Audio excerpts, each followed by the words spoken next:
Hey folks, hello and welcome back to the podcast. Guys, I'm doing really well. I'm joined here, my name is Peter and I'm joined here by Alex, my business partner and good friend. We are here to record an episode. So Alex, how are you doing? Doing good. Still not got the microphone upgrade, but yeah, we're just rolling with it. No, funny, I was actually, I was listening back to, you know when people send you a recording of like a Zoom call you do? You know that, like, yeah, you know, instead of recording. Yeah. So I was listening back to it and I was like, doesn't my microphone sound absolutely brilliant? And I was like, yeah, I was like, that is good sound. Guys, it's just the way I am. It's just the way I am. But no, I'm doing well. It's kind of getting Christmassy now, getting cold outside, cold inside as well. But it's warm in business. Business is warm. So, Alex, how are you doing? How's your week been?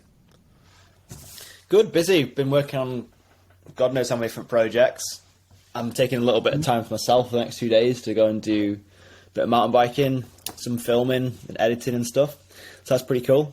But we've made some pretty interesting, pretty decent progress in the things that we're involved with, and something else that I'm involved with to do with Amazon. So yeah, I mean, do you want to chat about the little business venture, Peter? Yeah. Well, funny. I was actually over visiting Alex there. I think it wasn't this day a week, but it was about 6 days ago. And basically, I just booked the flights, got up early in the morning, drove to Belfast, flew over to Edinburgh, and Alex picks me up.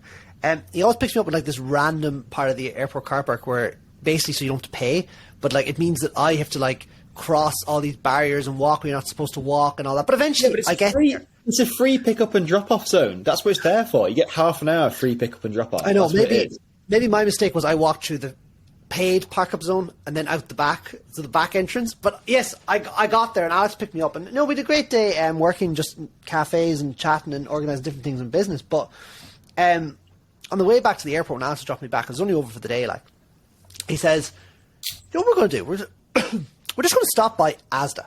Now, Alex isn't one of those people that, like, you know, he's going to do the big house shop and come home with all this stuff. No, he was stopping off because he wanted to buy lots of household equipment. Like, you know, we're talking like air fryers, we're talking, he's a very big favourite of jugs, water jugs. He bought a pile of them. And lots of other random kids games and stuff. Like, bear in mind, he has no kids and he doesn't have an Xbox either for the games to play on. So, Ash, what were we doing? We were doing something called retail arbitrage, Peter. Yeah, so can you just explain that to everyone listening at home? Because people are probably like, you know, what is that? Yeah, sure. So retail arbitrage is basically where you buy things from, in my case, from supermarkets, and then you sell them for a profit online. So for me, it was buying things that were underpriced in like retail stores like ASDA, Sainsbury's, Tesco's, and then taking them home, packaging them up, and sending them in and selling them on eBay and Amazon for a profit. So, yeah, it's a bit of an interesting business venture I've been playing with, and it's all kind of, I don't know, I've always had this love for just making money from, even if it's just finding something that's underpriced at a car boot sale and then selling it for a profit on a small scale, or even something bigger where, you know, with my Amazon FBA business where you'd bring products in from China and then you would sell them for like 100% ROI on Amazon. And it's pretty much just all hands off and automated. So yeah, I've been experimenting with that for literally the last 30 days. And yeah, I mean, we can talk a bit more about how it went if you want. And yeah, definitely. No, I think we should get into it. I think we should get into it. It actually reminds me, like years ago, I think, like some people may know, I used to buy and sell a lot of machinery. And the same thing, like, just, you know, you buy something for X, you sell it for Y, the difference is the profit. And I remember I was at this auction once. This man died and they were selling off all his belongings, right? But this man, like, you know, I didn't know the man, but all I knew is that he had a lot of machinery and I knew there'd be bargains there. I remember I went down and, like, this is woodworking machinery at the time, and, like, there was a mill. Oh, sorry, there was a mortiser. And there was a very small one, which, like, you know, be worth about £200. And then there was a really big one, like, it'd be worth about £700 or £800, a really old one, like a solid machine, right? And everyone said, oh, that one doesn't work. Now, it's just a motor, so I was like, there can't be much wrong with it. Anyways, I had a wee look around, and the wire was just snipped. A little bit of a snip on the wire. That's why it wasn't working. And I remember I bought it for €55. This is in Ireland. Bought it €55, and I sold it for, I think it was €1,000. So I made like basically €950 profit. That was just from like that little bargain. Like, that's the buzz I love. Like, I love that buzz, and whether it's 100, 200, 1,000. I think the buzz is the same, and people seem to echo that. Like, people that be in larger numbers than us seem to echo that. You know, the buzz they got from that £500 or euro sale, dollar sale, it's the same for that 50,000. That's what some people say. Now, I can't relate. I haven't sold something for 50,000 yet, but that's kind of, I think that's what you're getting at, isn't it? Yeah, exactly, totally. I mean, with what I've been doing, I'll just give you another example. Like, so when I took Peter to an ASDA supermarket before his flight, we actually came across some of these Brita water filters, which are quite a popular brand of water filter. Well, I spotted them, Alex. They're on the top shelf. Yeah, Peter. Yeah. So kudos to Peter for finding these.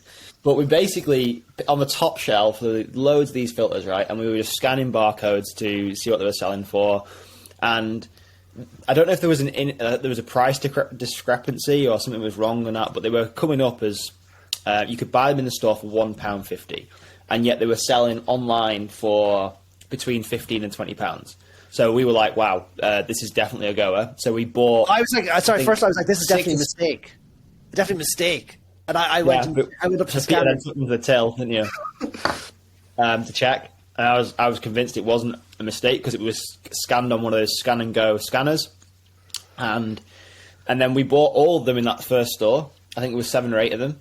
Mm-hmm. And then after I dropped Peter off from the airport in Edinburgh, I decided to go on a bit of a bargain hunt and went to some other ASDAs to find even more of these water filters, and ended up buying about 13 or 15 of them. And ironically, do you want to see something that's even funnier? This is just so ironic. I've just checked my Amazon Sell Essential account now, and a sale has literally just come in 15 minutes ago of the Brita water filter jug. The first one is sold. Yeah. First one. I've still got quite a few sat next to me that I haven't sent in yet because the boxes are a bit of a funny size, so I just need to get some boxes for them. But I mean, that's just not the only product I've sold. I found some absolute bargains. I found a bunch of PlayStation 4 games which were selling in the clearance section of a Tesco for £5 each, and there was 4 games, and I bought all 5 of them for £20, and they were selling on Amazon for $39.99. So you do the maths, but even when Amazon's taken their cut from the fulfillment and stuff, there is like a good 20, 30, well, probably about £20 worth of profit in there. And yeah, that's really cool. So I've just kind of been experimenting with that. I think after 30 days, I think I spent about just over £900 on inventory and stock. And then most of that stuff is sold. Like, there's still a lot of stuff in Amazon that's still waiting to be sold, but it will sell. And if I work out the expected revenue, it should be about 1,900 and something pounds. Mm-hmm. So there's like an ROI. Well, actually, hang on. If we take all the fees off, which were about another £600, I think it left me with a profit of 1,000. Sorry, it left me with a total of just over £1,200. It was basically nearly a 40% ROI. So it was okay. I mean, it probably wasn't that scalable. It won't be that scalable because, like, the amount of time I had to spend driving around, the fuel I used in my van, the time I spent packing the items into boxes. But having said that, if somebody wanted a simple way to make money online, just on the side, this is a real good thing that anyone can do.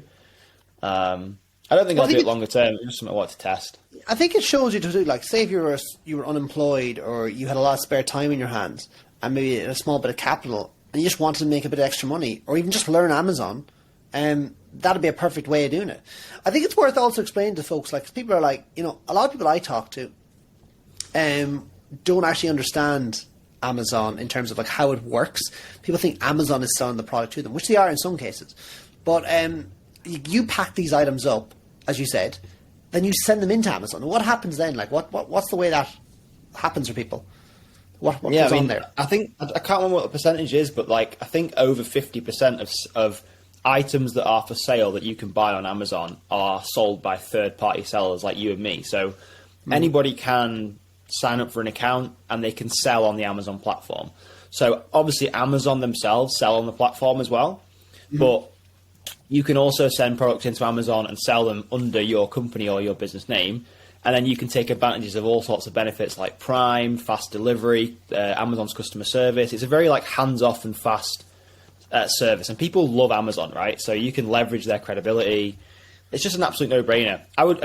It's probably less. I probably get less profit from Amazon compared to eBay, but there's way less hassle. Like once I get these retail arbitrage products, or even my other Amazon products, and I send them into Amazon, I don't have to touch them then. And the only thing I have to worry about is looking at how much money they've made. That's literally it. It's keeping funny. them in stock.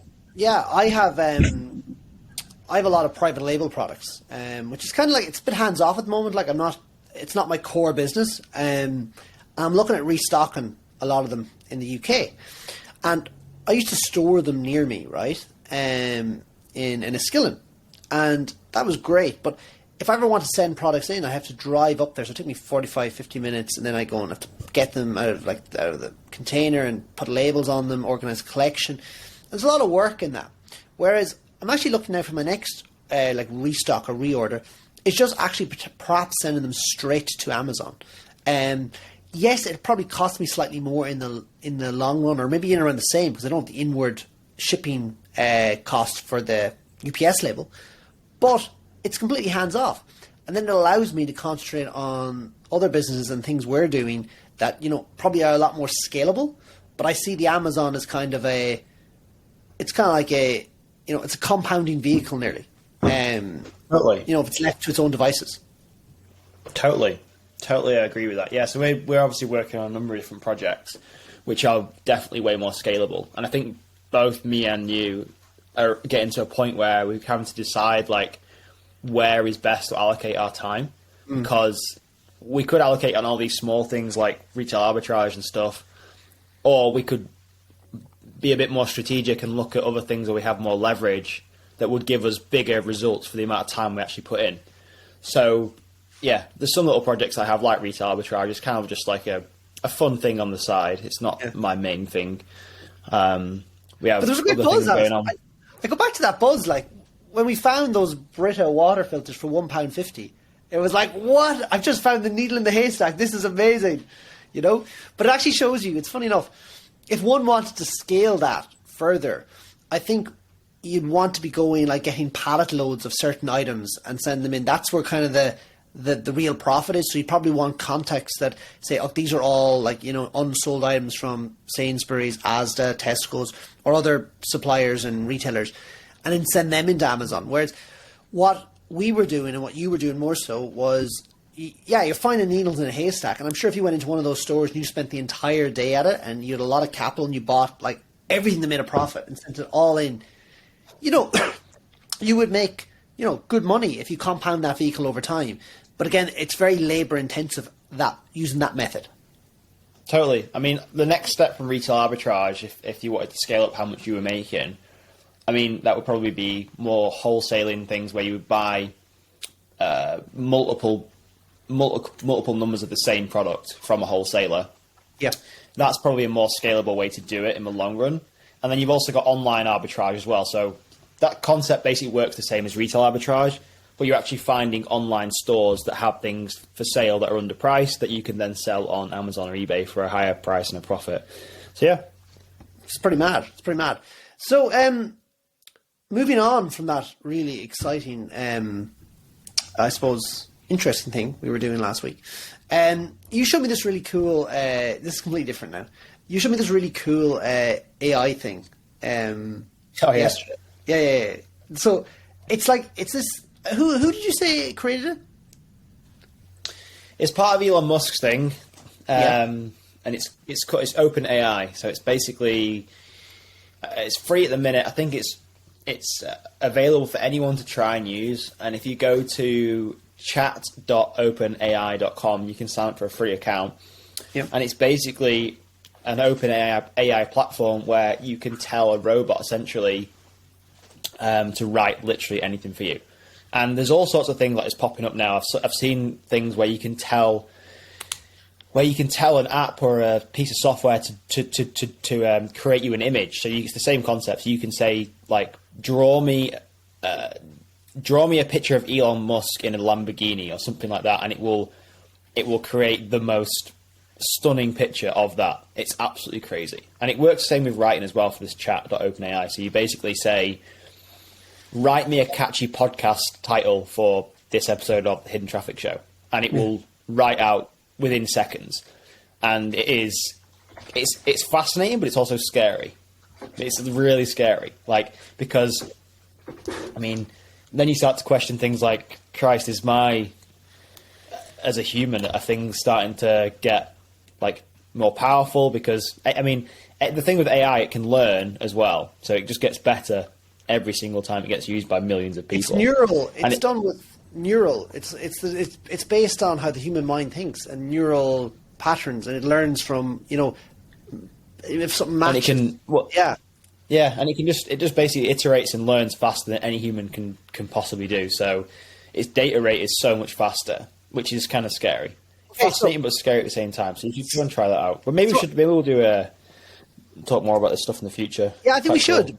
But I think I've actually just asked it to write me a product description for a water filter, right? And it's actually prepared me the water filter is a must-have for any household. It effectively removes impurities and contaminants from your tap water, providing you with clean and safe drinking water. And it goes on and on and on and on.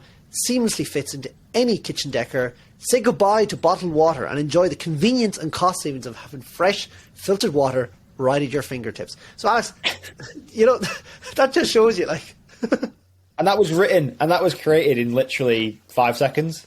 I would say, yeah. It was created when you were talking. I just asked it that, just to keep it in point with what we were talking about earlier. It was created in 5 seconds, and if a human was to use that, it would have to use, obviously, the actual time to write it, and then also the brain power to think of that, which, yeah, is infinitely, like, less scalable than using an AI but it's also, tool like this, which is mind-bending.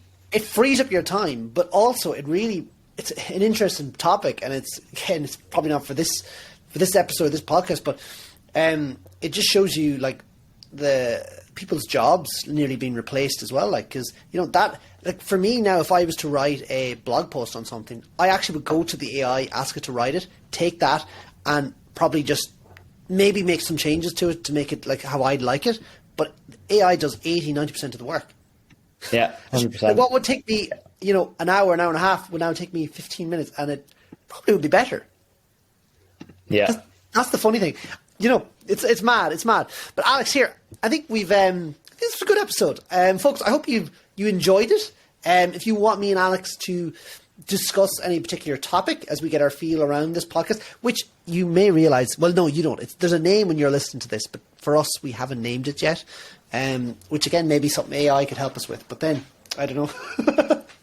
It's hard to know. But yeah, please subscribe. Please like.